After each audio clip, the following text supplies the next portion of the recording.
Iya, Miftah Maulana ini atau Gus Miftah ini, seingat saya orang tuanya sebelum pindah ke Lampung, dia adalah tinggal di kampung saya, satu kampung, bahkan ibunya itu satu jamaah, satu majelis yasin, majelis tahlil dengan ibu saya. Jadi saya mengenal baik.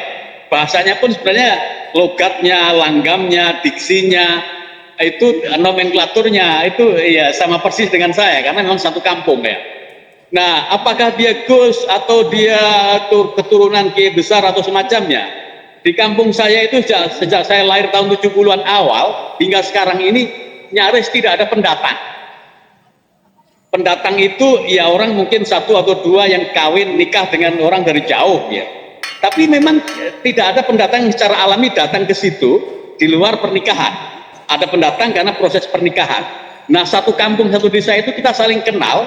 Kita bahkan itu ada semacam 2 atau 3 bani, 2 atau 3 keluarga besar, pohon keluarga. Nah, setahu saya memang keluarga Miftah ini adalah pohon leluhurnya ke Ki Ageng Muhammad Besari. Jadi bukan Ki Ageng Hasan Besari, ada kesalahan fatal di sini. Ki Ageng Muhammad Besari itu adalah kakeknya Ki Ageng Hasan Besari. Ki Ageng Muhammad Besari ini punya putra namanya Kiai Ilyas. Kiai Ilyas ini punya putra namanya Kiai Hasan Besari. Kiai Hasan Besari ini masa mudanya, masa pendadarannya, masa ketika ditempa di pesantren itu satu generasi dengan Raden Ngabehi Ronggowarsito, pujangga terakhir Mataram Islam. Nah, berbarengan dengan Kiai Hasan Besari, kemudian Ronggowarsito, itu adalah kakek buyut saya yang oleh bapak saya namanya dilekatkan ke saya, Ki Ageng Basyariah. Jadi Muhammad Besari, kemudian Hasan Besari, kemudian Basyariah, ini 3 orang yang berbeda. Mohon maaf bagi yang di luar daerah kami mungkin kurang memahami kemiripan-kemiripan ini, seakan-akan sama. Saya sering disamakan bahwa Basyari, Soleh Basyari itu dikira saya ini adalah punya leluhur besar Ki Ageng Muhammad Besari. Padahal leluhur saya, Basyariah itu adalah santrinya atau cucu santri dari Ki Ageng Muhammad Besari. Kakek saya, kakek buyut saya ini Ki Ageng Basyariah ini satu generasi dengan Ronggowarsito, satu generasi dengan Kiai Muhammad Besari. Kiai Hasan Besari, maaf, Kiai Hasan Besari ini punya ayah Kiai Ilyas. Kiai Ilyas punya ayah namanya Ki Ageng Muhammad Besari, pendiri pesantren Tegal Sari yang sangat terkenal itu. Nah, apa namanya, kalau dari silsilah leluhur nyaris satu kampung itu memang semuanya pohon besarnya ke sana. Kenapa gitu? Ya karena tiap halal bihalal keluarga tiap tahun, tiap Syawal itu ketua atau sesepuh bani atau sebuah keluarga besar itu biasanya tradisi kami membacakan leluhurnya sampai kepada puncak yang dituju. Kalau dia menyebut turunan ke-9, ya berarti bapaknya selalu bercerita bahwa Miftah Maulana ini atau Gus Miftah ini adalah cucu atau keturunan ke-9 dari Ki Ageng Muhammad Besari.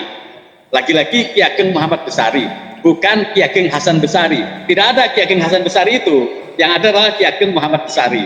Ki Ageng Muhammad Besari inilah yang nanti insya Allah akan dijadikan nama atau perubahan nomenklatur dari IAIN Ponorogo menjadi UIN Ki Ageng Muhammad Besari. Mungkin itu dulu Mas Yusuf. Oke, artinya dari sisi silsilah Gus Miftah itu memang yang Anda kenal ini kan ada kawan kecil lah ya, kawan kecil Gus Miftah. Memang keturunan di situ keluarga kiai dan keluarga pondok pesantren. Begitu. Iya, Ki Ageng Muhammad Besari ini menamai pesantrennya itu Gebang Tinatar. Pesantren Gebang Tinatar. Sampai sekarang pesantren itu masih ada dan namanya sama. Nah, nama Gebang Tinatar ini kemudian menginspirasi pada pesantren-pesantren yang mengindo-pekis itu dengan nama kampung atau nama yang sesuai dengan nomenklatur Jawa. Tidak ada nama Arab. Nama ini kemudian diadopsi oleh Gontor menjadi pesantren Gontor. diadopsi oleh Tebu Ireng, jadi pesantren Tebu Ireng diadopsi oleh banyak pesantren yang menggunakan nama daerah, nama kampung. Gontor itu mengubah menjadi Pondok Modern Darussalam. Gontor itu belakangan saja, tapi awalnya adalah Pondok Modern Gontor, nama kampung itu. Nah, salah satu dari leluhur Ki Ageng Muhammad Besari ini yang melahirkan Gontor itu. Kemudian yang melahirkan Haji Umar Said Cokro Aminoto, Bos Cokro Aminoto, pemimpin kaum pergerakan pada masa akhir penjajahan, yang dia mendidik semua anak bangsa, mulai Soekarno, Semaun, Sekar Maji Marijan Kartosuwiryo, Muso, dan lain-lain. Itu adalah anak didik atau anak cucu yang dilahirkan oleh Ki Ageng Muhammad Besari dalam sosok namanya Bos Cokro Aminoto ini. Nah, Cokro Aminoto sebenarnya punya tali temali dengan Miftah Maulana ini, dengan Gus Miftah itu, sebagai satu jalur keturunan dengan Ki Ageng Muhammad Besari. Kalau saya tidak punya, saya ini hanya cucu murid ya dari Ki Ageng Muhammad Besari, namanya Ki Ageng Basyariah itu. Cuman memang Ki Ageng Basyariah ini juga bukan orang biasa, karena salah satu dari cucunya itu kemudian diperistri oleh Kiai Hasyim Asy'ari, pendiri Tebu Ireng, Nyai Nafiqoh Hasyim Asy'ari, yang jadi neneknya Gus Dur, kakeknya Gus Dur itu. Bahkan dulu masa kecilnya Gus Dur juga di situ, kampung namanya Sewulan Madiun. Jadi Miftah ini, Gus Miftah ini, di samping punya leluhur besar, dia ini juga menjadi salah satu ikon tokoh dari salah satu perguruan tinggi atau salah satu perguruan pencaksilat terbesar di negeri ini, salah satu perguruan pencaksilat terbesar di Garis dan Madiun. Saya tidak menyebut perguruan silatnya ini. Jadi dia menjadi kebanggaan perguruan silat dia, sekaligus kebanggaan warga Ponorogo, dan juga kebanggaan pesantren Tegalsari.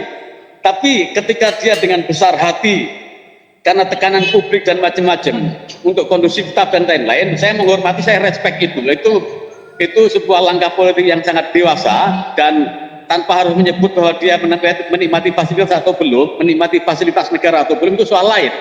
Tapi yang jelas bahwa itu pilihan terbaik, pilihan sangat elegan, dan juga bahwa menurut saya karakter dia memang bukan di negara ya.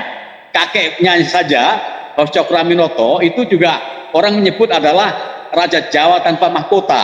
Artinya apa?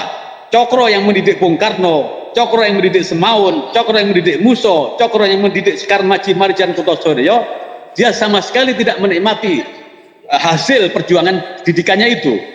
Dia tidak pernah menjabat jabatan publik ketika awal Republik atau bahkan sebelumnya sebagai guru bangsa sejati. Jadi kalau kemudian Miftah Maulana, Gus Miftah ini kemudian mundur, ya menurut saya dia meniru langkahnya Cokro. Karakter dia memang bukan karakter sebagai pengelola negara dalam arti masuk struktur. Karakter dia adalah di tengah-tengah masyarakat yang mengayomi, mendidik, kemudian membersamai mereka dengan apa yang dia punya. Bahkan kalau dia ini datang ke Ponorogo ceramah, orang nunggu dibully dia, dibully, diolok-olok. Karena apa? Karena setelah itu pasti dipanggil, dikasih duit. Jadi itu indikator. Kalau di Ponorogo dia memberikan ceramah, itu orang berlomba untuk dibully. Kenapa? Ya itu dia akan murah hati memberikan gambar Bung Karno yang banyak. Makanya di Magelang ini menurut saya ya agak aneh ya. Tapi itu menjadi tidak aneh karena dia kurang menyadari transisi dari society masuk menjadi state. Karena ini bahwa di state ada fatsun, ada tata krama, ada lain-lain yang sangat berbeda dengan society. Gitu Mas Yusuf. Oke, jadi menurut Anda ini Gus Miftah itu dalam ceramahnya memang dikenal guyon, seringkali guyon, kemudian juga ngerosting lah ya, ngerosting orang. Ini kan sering ngerosting orang tuh. Tadi menarik menurut Anda bahwa posisi Gus Miftah, apakah ini lupa dia menjadi salah satu utusan presiden sehingga ngerostingnya ini kebablasan? Bagaimana menurut Anda nih? Iya, dia berarti memang bukan sosok politisi. Dia itu sosok dengan karakter warok ya, karakter asli orang Ponorogo, karakter reok. Karakter reok itu kan karakter yang tanpa topeng, karakter tanpa penutup, tanpa masker. Jadi ngomong belakotang, ngomong apa adanya. Dan di Ponorogo itu memang orang kalau terlalu banyak basa-basi, terlalu banyak, iya, Ki Ageng Muhammad Besari ini menamai pesantrennya itu Gebang Tinatar, pesantren Gebang Tinatar. Sampai sekarang pesantren itu masih ada dan namanya sama. Nah, nama Gebang Tinatar ini kemudian menginspirasi pada pesantren-pesantren yang menginduk pekis itu dengan nama kampung atau nama yang sesuai dengan nomenklatur Jawa. Tidak ada nama Arab. Nama ini kemudian diadopsi oleh Gontor menjadi pesantren Gontor. Diadopsi oleh Tebu Ireng menjadi pesantren Tebu Ireng. Diadopsi oleh banyak pesantren yang menggunakan nama daerah, nama kampung. Gontor itu mengubah menjadi Pondok Modern Darussalam Gontor itu belakangan saja, tapi awalnya adalah Pondok Modern Gontor, nama kampung itu. Nah, salah satu dari leluhur Ki Ageng Muhammad Besari ini yang melahirkan Gontor itu, kemudian yang melahirkan Haji Umar Said Cokro Aminoto, Bos Cokro Aminoto, pemimpin kaum pergerakan pada masa akhir penjajahan yang dia mendidik semua anak bangsa, mulai Soekarno, Semaun, Sekar Maji Marijan Kartosuwiryo, Muso dan lain-lain. Itu adalah anak didik atau anak cucu yang dilahirkan oleh Ki Ageng Muhammad Besari dalam sosok namanya Bos Cokro Aminoto ini. Nah, Cokro Aminoto sebenarnya punya tali temali dengan Miftah Maulana ini, dengan Gus Miftah itu sebagai satu jalur keturunan dengan Ki Ageng Muhammad Besari. Kalau saya tidak punya, saya ini hanya cucu murid ya dari Ki Ageng Muhammad Besari. Namanya Ki Ageng Basyariah itu. Cuman memang Ki Ageng Basyariah ini juga bukan orang biasa, karena salah satu dari cucunya itu kemudian diperistri oleh Kiai Hasyim Asy'ari pendiri Tebu Ireng, Nyai Nafikoh Hasyim Asy'ari, yang jadi neneknya Gus Dur, kakeknya Gus Dur itu. Bahkan dulu masa kecilnya Gus Dur juga di situ. Kampung namanya Sewulan Madiun. Jadi Miftah ini, Gus Miftah ini di samping punya leluhur besar, dia ini juga menjadi salah satu ikon tokoh dari salah satu perguruan tinggi atau salah satu perguruan pencaksilat terbesar di negeri ini, salah satu perguruan pencaksilat terbesar di Garis dan Madiun. Saya tidak menyebut perguruan silatnya ini. Jadi dia menjadi kebanggaan perguruan silat dia, sekaligus kebanggaan warga Ponorogo dan juga kebanggaan pesantren Tegalsari. Tapi ketika dia dengan besar hati karena tekanan publik dan macam-macam untuk kondusivitas dan lain-lain, saya menghormati, saya respect itu sebuah langkah politik yang sangat dewasa, dan tanpa harus menyebut bahwa dia menikmati fasilitas atau belum, menikmati fasilitas negara atau belum, itu soal lain. Tapi yang jelas bahwa itu pilihan terbaik, pilihan sangat elegan, dan juga bahwa menurut saya karakter dia memang bukan di negara ya. Kakeknya saja, Bos Cokro Aminoto itu juga orang menyebut adalah Raja Jawa tanpa mahkota. Artinya apa? Cokro yang mendidik Bung Karno, Cokro yang mendidik Semaun, Cokro yang mendidik Muso, Cokro yang mendidik Sekar Maji Marijan Kartosuwiryo, dia sama sekali tidak menikmati hasil perjuangan didikannya itu. Dia tidak pernah menjabat jabatan publik ketika awal Republik atau bahkan sebelumnya sebagai guru bangsa sejati. Jadi kalau kemudian Miftah Maulana, Gus Miftah ini kemudian mundur, ya menurut saya dia meniru langkahnya Cokro. Karakter dia memang bukan karakter sebagai pengelola negara dalam arti masuk struktur. Karakter dia adalah di tengah-tengah masyarakat yang mengayomi, mendidik, kemudian membersamai mereka dengan apa yang dia punya. Bahkan kalau dia ini datang ke Ponorogo ceramah, orang nunggu dibully dia, dibully, diolok-olok. Karena apa? Karena setelah itu pasti dipanggil, dikasih duit. Jadi itu indikator. Kalau di Ponorogo dia memberikan ceramah, itu orang berlomba untuk dibully. Kenapa? Ya itu dia akan murah hati memberikan gambar Bung Karno yang banyak. Makanya di Magelang ini menurut saya ya agak aneh ya. Tapi itu menjadi tidak aneh karena dia kurang menyadari transisi dari society masuk menjadi state. Karena ini bahwa di state ada fart zone, ada tata krama, ada lain-lain yang sangat berbeda dengan society. Gitu Mas Yusuf. Oke, jadi menurut Anda ini Gus Miftah itu dengan karakter warok ya, karakter asli orang Ponorogo, karakter reok. Karakter reok itu kan karakter yang tanpa topeng, karakter tanpa penutup, tanpa masker. Jadi ngomong belakotang, ngomong apa adanya. Dan di Ponorogo itu memang orang kalau terlalu banyak basa-basi, terlalu banyak anak kalimat dan macam-macam, atau garing lah istilahnya, yo ceramah itu ditinggalkan. Memang ceramah-ceramah yang isinya lucu-lucuan, joke, kemudian ada sedikit buli-buli, itu kembangannya di situ, daya tariknya di situ, daya pikatnya di situ. Dia kalau memberi ceramah normatif, menjelaskan ayat per ayat secara definitif, secara detail, kemudian menghadirkan seperti cara-cara di kampus, di pesantren sekolastik seperti itu, dia pasti akan ditinggalkan oleh masyarakatnya yang kebanyakan abangan. Jadi itu sudah cocok dengan apa yang disampaikan, dengan audien yang dia hadapi sebenarnya. Kalau kemudian ada persoalan yang kemudian digoreng-goreng dan semacamnya, seperti yang terjadi sekarang ini, menurut saya di samping karakter dia yang memang hidupnya itu di society dan kurang cocok di state, di samping itu ya mungkin ada yang menumpang kepentingan ketika dia tidak berada di state. Iya, dia sudah mengambil spesialisasi dakwah di tengah masyarakat ya. Jarang sekali pendakwah kita yang bisa bicara di lokalisasi. Jarang sekali pendakwah kita yang bisa bicara dengan orang-orang terminal. Jarang sekali pendakwah kita ini yang bisa bicara di diskotik. Dulu ada seorang waliullah atau diwalikan, dan memang waliullah di pesantren besar, namanya Gusmi. Dia mengambil spesialis dakwahnya itu di diskotik di semua Surabaya. Jadi tidak ada satupun diskotik di Surabaya yang tidak pernah diinjak oleh Gusmi dari pesantren Ploso. Ini Pak D-nya Gus Kausat Ploso, Gusmi ini kalau nggak salah.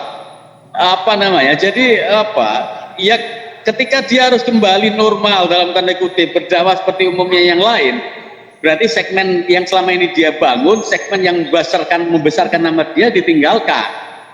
Nah, wong ini udah terbukti berhasil, kehadirannya dibutuhkan, pencerahannya diharapkan, guyonannya lawannya mencerahkan, meringankan beban masyarakat di lokalisasi, di terminal, di jalanan dan semacamnya. Kenapa harus ditinggalkan? Emang ada tiap pendakwah bisa untuk ngurusi orang seperti itu. Jadi menurut saya ini dalam tanda kerugian bagi kita, kerugian umat ya, karena tidak semua orang bisa berkomunikasi dengan grassroots, dengan orang punya segmen latar belakang seperti selama ini sasaran dakwahnya Gus Miftah. Nah, kalau Gusmi ini kan bisa masuk ke diskotik dan tidak terbawa irama atau arus dinamika serta budaya diskotik karena orang menganggap dia adalah levelnya wali. Nah, berarti kan kita harus dalam karakter ini, kalau memang yang bisa masuk ke lini-lini dakwah di kalangan hitam adalah orang dengan kualitas wali, berarti kan sedikit atau banyak sisi kewalian itu ada juga di Gus Miftah ini. Nah, walaupun mungkin dia sangat terganggu ya ketika ada sebagian tokoh yang mengolok-olok bahwa Miftah ini nggak bisa ngaji, Miftah itu bukan Gus, Miftah itu tidak bisa baca kitab dan semacamnya. Ini kan keakuan atau egoisme atau kalau menurut saya keangkuhan tersendiri ya, bahwa Islam itu atau bahwa dakwah itu tidak harus dihadirkan oleh mereka yang memang sangat piawai menguasai secara akademik semua ajaran atau semua pemikiran Islam. Kalau memang bicara soal ukurannya akademik atau muatan teoritik atau penguasaan tek-tek dasar fundamental Quran, itu menurut saya letaknya di kampus, bukan di masyarakat. Kalau masyarakat dididik dengan cara kampus, ya lari semua. Di kampus saja ketika Islam atau kajian Islam dihadirkan secara monoton normatif, itu pasti akan ditinggalkan oleh anak-anak. Anak-anak itu menjadi sabar di situ karena bayar dan semacamnya. Nah ini kan kita harus lebih jernih melihat persoalan ini. Di tengah arus hedonisme, dan hedonisme itu tidak bisa disentuh. Agama tidak bisa menjangkau, tokoh-tokoh tidak bisa mengakses kehidupan hedonis, kaum hedonis itu. Nah ini Gus Miftah bisa. Dia bisa duduk bersama, bisa tergelah barengan, bisa berbagi kopi, bisa bertukar rokok dan semacamnya. Ada pendakwah seperti itu. Nah, ini luar biasa ini. Ya. Bahwa dia di satu sisi memang penguasaan keislamannya menurut orang-orang pesantren asli, pesantren besar, para gus-gus seperti di kawasan Pantura Jawa itu adalah dia tidak menguasai. Memang Sunan Kalijogo itu fuqaha. Memang Kalijogo itu menguasai teori-teori kalam dengan baik. Emang Kalijogo itu hebat dalam dalam persoalan hukum Islam. Fuqaha Kalijogo menurut saya Miftah ini ya kali the next Kalijogo. Gitu loh. Kalijogo tidak bisa ngaji seperti Sunan Kudus. Sunan Kudus Ja'far Shadiq Al-Hamadani yang memang fuqaha, ahli fikih. Dari kecil belajar agama dari gurunya mulai kitab-kitab itu. Lah Sunan Kalijogo kan preman.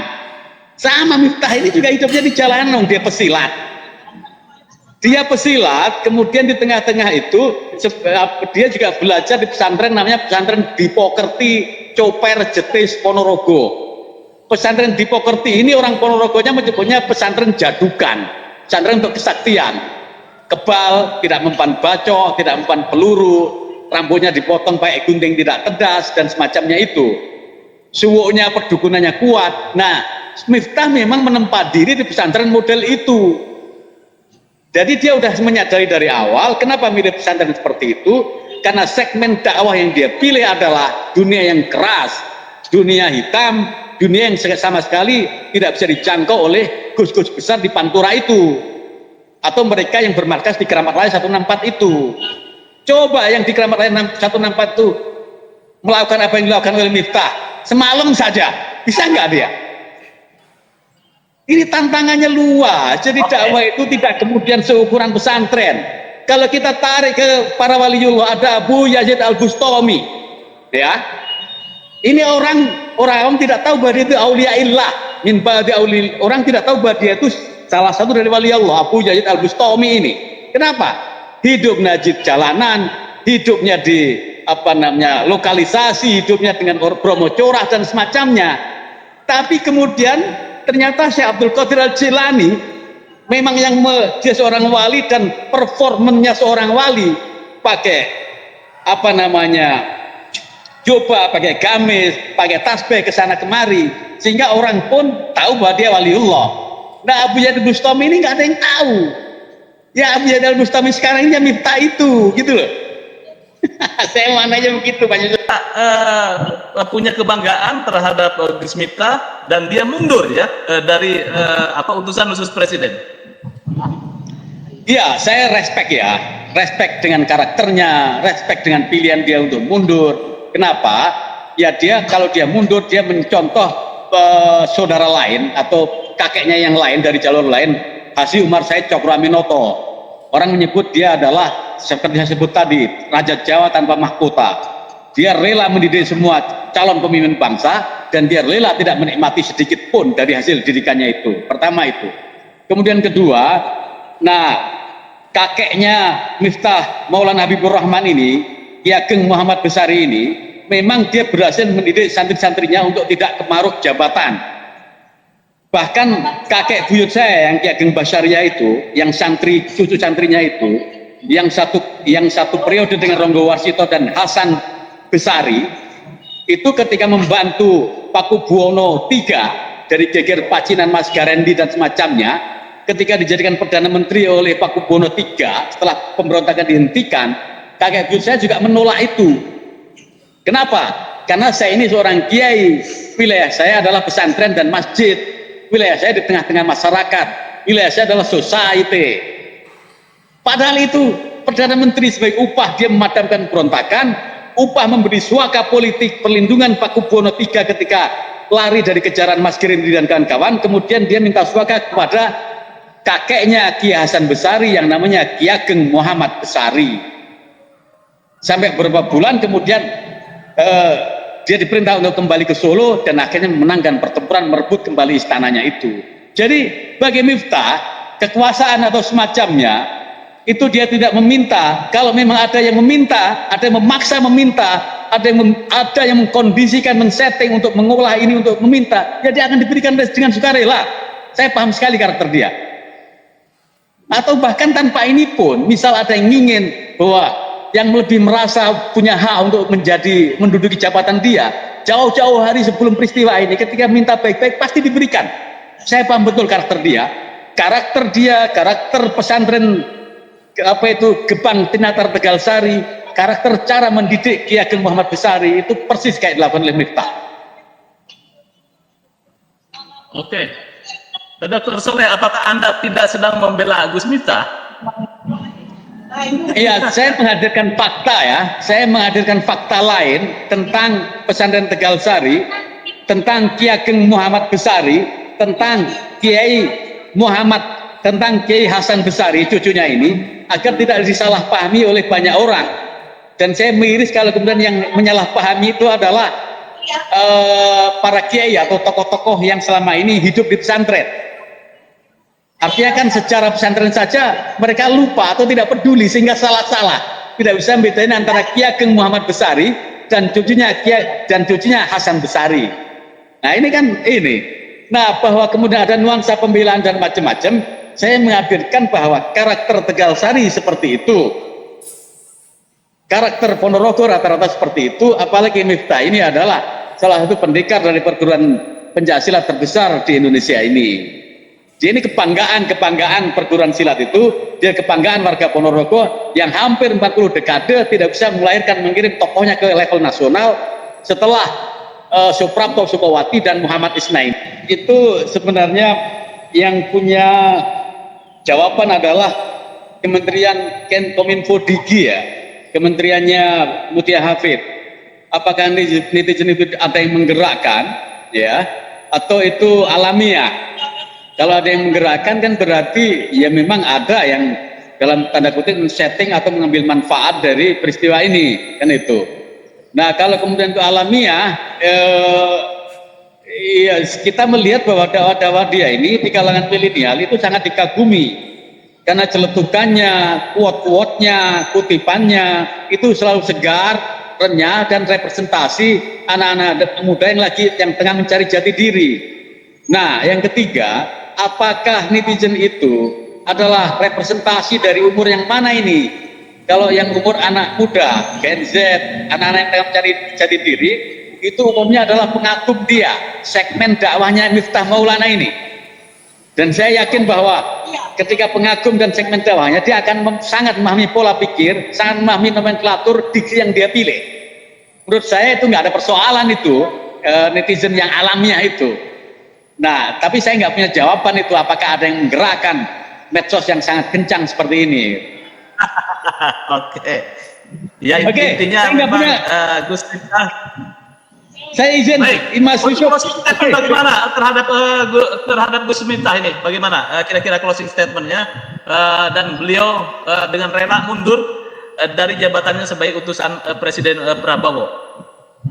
Ya, welcome home again, Gus Miftah. Selamat datang kembali di medan dakwah sejati, di tengah-tengah masyarakat, di tengah-tengah akar rumput, di tengah-tengah para promocora, di tengah-tengah teman-teman yang mungkin berada dalam kehidupan yang gelap. Silakan beri cahaya di situ tanpa harus terpengaruh dengan tekanan-tekanan yang menurut saya itu adalah settingan dari kekuatan tertentu untuk mengambil alih kursi yang didudukin itu.